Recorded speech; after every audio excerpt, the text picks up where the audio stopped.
What is up, Steeler Nation? I hope you're having a fantastic morning. I'm Daniel J., host of State of the Steelers, host of The Huddle. Today, we're talking another big issue that I've been seeing or coming across in this game that's outside of the quarterback position. We're talking running back Najee Harris. Please hit that like and subscribe button. Don't forget, guys, we're giving away 2 tickets to the Steelers versus Vegas Raider game on December 24th. We'll be announcing the winner on October 30th. All you have to do to be entered is hit that subscribe button. Details are in the description. With that being said, guys, I'm Daniel J. This is State of the Steelers, and welcome to the Huddle.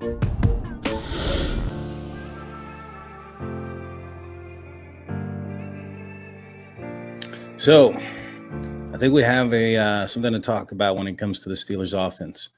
And I think it's with one Najee Harris. And I'm a big fan of Najee. I think he's a fantastic running back. I think he's going to do some great things once he gets some things figured out. But he's going through a little bit of a slump, in my opinion. You know, the offensive line has played a lot better than I anticipated. When you look at what they did last year, and you look at what was done in the preseason, you know, in these last 2 games, first one against the Cincinnati Bengals and also against the New England Patriots, the offensive line has protected very well from Mr. Trubisky. And it appeared, though, you know, at first view that the offensive line was still struggling in the running game. However, I don't know if that's so much the case now. It appears that, you know, Najee Harris has been dealing with a Liz Frank injury that's taken him out for majority of training camp. Now, that's a nagging injury that I can anticipate him dealing with, and it be a pain tolerance thing for him for a while. You know, he's a professional athlete getting professional treatment. However, you know, it is something that will linger for the player, especially a running back that depends on pushing and, you know, he's going to have and running, but also having defenders on top of him and having to push back through the defenders. And so with that being said, you know, he wasn't always the fastest runner. He wasn't always going to be that guy that has the breakaway speed that's going to take it over the top and take it to the house, so to speak. And so when you have a foot injury and then also accompanied with another leg injury, apparently not associated with the Liz Frank sprain that occurred in Cincinnati, that's going to affect his burst and his speed. And I think it's starting to show pretty evidently. You know, in the first game against the Cincinnati Bengals, Najee Harris, in my opinion, looked slow. He looked like he was running in the sand. He looked like he was unprepared as far as maybe not unprepared, but he looked rusty. And so it seemed like he missed a couple of holes and it was running in the backs of certain players. And it just, you know, in this next game against the New England Patriots, in my opinion, it appeared that it was kind of the same thing.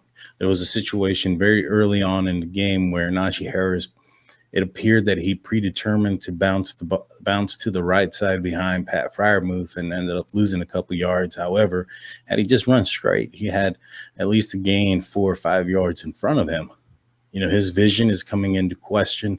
You know, being a running back out of Alabama, that is a powerhouse. He has an offensive line that was in front of him that was considered a pro-ready offensive line going against inferior opponents. He had a lot wide open lanes to run in and allowed, you know, his physical abilities to take over in certain games, where in the NFL, it's a little bit closer competition, so to speak. There's not going to be a team that's going to out-talent another team to a certain extent unless you're looking at the quarterback position.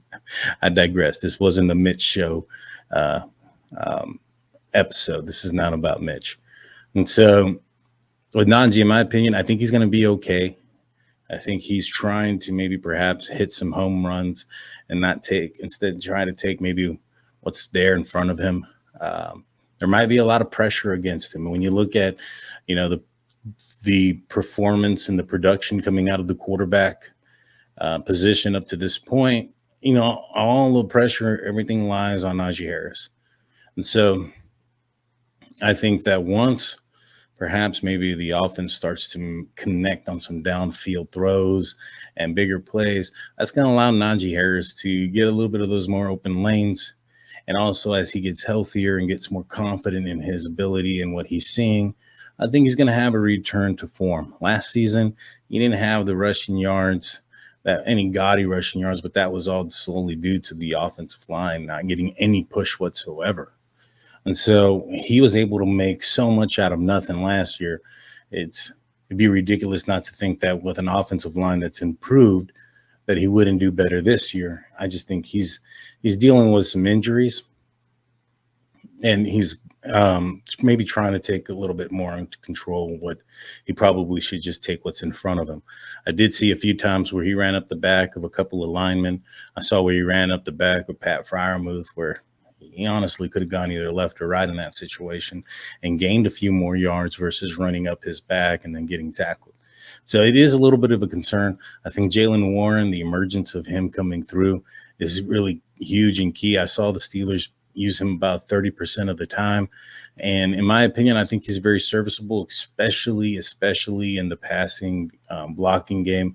You know, there's a lot of highlights out there and a lot of film that show him decleating defensive linemen and linebackers that are coming in to hit the quarterback. And he's kept Mitch clean. I'm very impressed with Jaylen Warren. I think the Steelers may have that 1-2 punch once Najee Harris is a little bit healthier and he's able to contribute a little bit more. But it's a concern. I mean, right now, if you look at it throughout 2 games, Najee Harris has rushed 25 times for 72 yards. That's not pretty good. That's less than 3 yards per carry. That's a 2.9 yards average.